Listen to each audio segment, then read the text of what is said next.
This is Roger Hevings, and the axe head recovered. Now the sons of the prophet said to Elisha, "See, the place where we are dwelling under your charge is too small for us.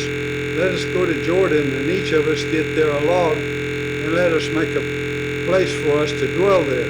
And he answered, "Go." Then one of them said, "Be pleased to go with your servants." And he answered, "I will go." So he went with them. And when they came to the Jordan, they cut down trees. But as one was felling a log, his axe head fell into the water, and he cried out, "Alas, my master, it was borrowed." Then the man of God said, "Where did it fall?" When he showed him the place, he cut off a stick and threw it in there and made the iron float.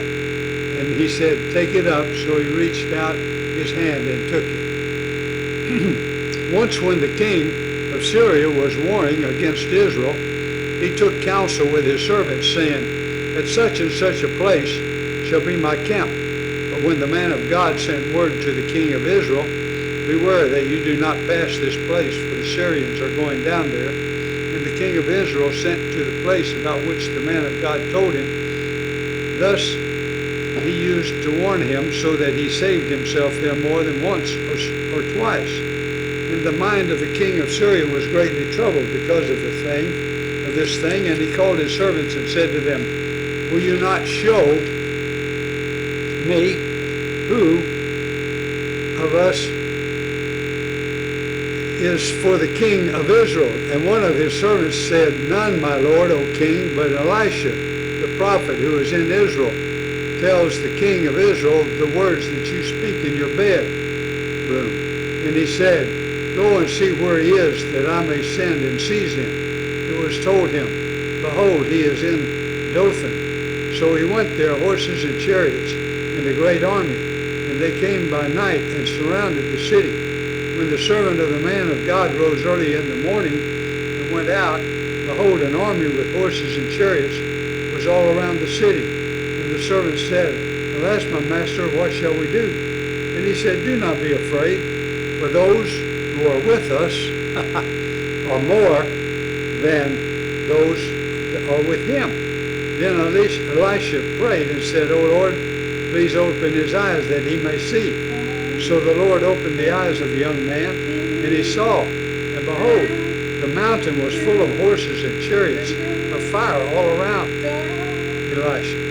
And when the Syrians came down against him, Elisha prayed to the Lord and said, "Please strike this people with blindness." So he struck them with blindness in accordance with the prayer of Elisha. And Elisha said to them, "This is not that way, and this is not the city. Follow me, and I will bring you to the man whom you seek." And he led them to Samaria. As soon as they entered Samaria, Elisha said, "O Lord, open the eyes of these men, that they may see." So the Lord opened their eyes, and they saw, and behold, they were in the midst of Samaria. As soon as the king of Israel saw them, he said to Elisha, "My father, shall I strike them down? Shall I strike them down?" He answered, "You shall not strike them down. Will you strike down those whom you have taken captive with your sword and with your bow?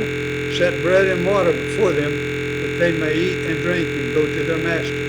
So he prepared for them a great feast. And when they had eaten and drunk, he sent them away. And they went to their master, and the Syrians did not come again on raids into the land of Israel. Afterward, Ben-Hadad, king of Syria, mustered his entire army and went up and besieged Samaria. And there was a great famine in Samaria, and they besieged it until a donkey's head was sold for 80 shekels of silver, and the fourth part of a cab of dove's dung for 5 shekels of silver. As the king of Israel was passing by on the wall, a woman cried out to him, "Help me, Lord, O king." And he said, "If the Lord will not help you, how shall I help you? From the threshing floor or from the winepress?" And the king asked her, "What is your trouble?" She answered, "This woman said to me, 'Give your son, that we may eat him today, and we will eat my son tomorrow.' So we boiled my son and ate him. And on the next day I said to her, 'Give your son, that we may eat him.' but she has hidden her son. When the king heard these words of the woman, he tore his clothes. Now he was passing by on the wall, and the people looked, and behold, he had sackcloth beneath on his body. And he said, May God do so to me, and more also, if the head of Elisha, the son of Shaphat, remains on his shoulders today. Elisha was sitting in his house, and the elders were sitting with him. Now the king had dispatched a man from his presence. But before the messenger arrived, Elisha said to the elders, Do you see how this murderer has sent to take off my head?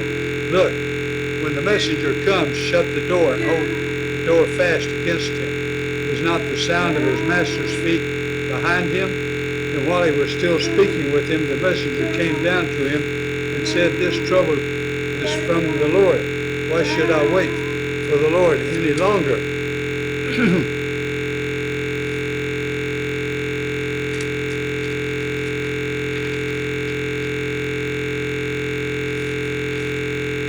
Well, it's interesting. We'll see tomorrow. That chapter ends quickly. I know what happens, and it's great. But you'll have to wait till tomorrow to find out. Wow. I didn't realize it was going to quit that soon. Well, that was 2 Kings, the 6th chapter. And relief is coming, believe. So now we go to Jeremiah. We're in the 19th chapter. Poor old Jeremiah. He's telling the truth, but the false prophets aren't, and he's getting ready to suffer.